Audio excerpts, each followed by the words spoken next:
दुनिया में कहीं भी कमाओ, इंडियन गवर्नमेंट बोल सकती है ये तो हमारा बनता है। Welcome to section 9। यानी इनकम फिजिकली इंडिया में नहीं बनी, पर थोड़ा सा भी लिंक मिला तो टैक्स का मीटर चालू। अगर इनकम किसी इंडियन है, 1 एसेट, 2 प्रॉपर्टी, 3 बिजनेस कनेक्शन या 4 कैपिटल एसेट से आई तो ऑटोमेटिक इंडियन टैक्स बकेट में। इंडिया में सर्विस दी तो टैक्स यहां लगेगा। इवन गव एम्प्लॉयड बैठे, उनकी सैलरी पे भी टैक्स लगना पक्का है। और सुनो, अगर किसी इंडियन कंपनी ने इंडिया के बाहर भी तो डिविडेंड पे किया, टैक्समैन उसे प्योर देसी इनकम मानेगा।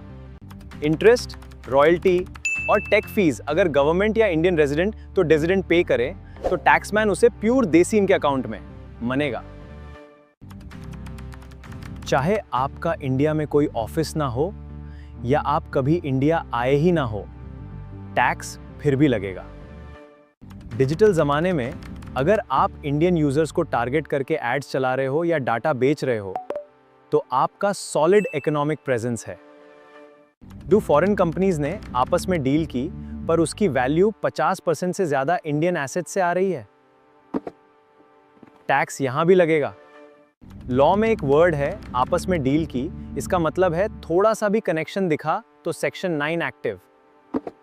स्मार्ट बनो, टैक्स समझो। अगर आप लॉ, जीएसटी और टैक्सेशन को सबसे इजी मैनर में समझना चाहते हैं तो मनीवर्स को लाइक और सब्सक्राइब करना मत भूलिए।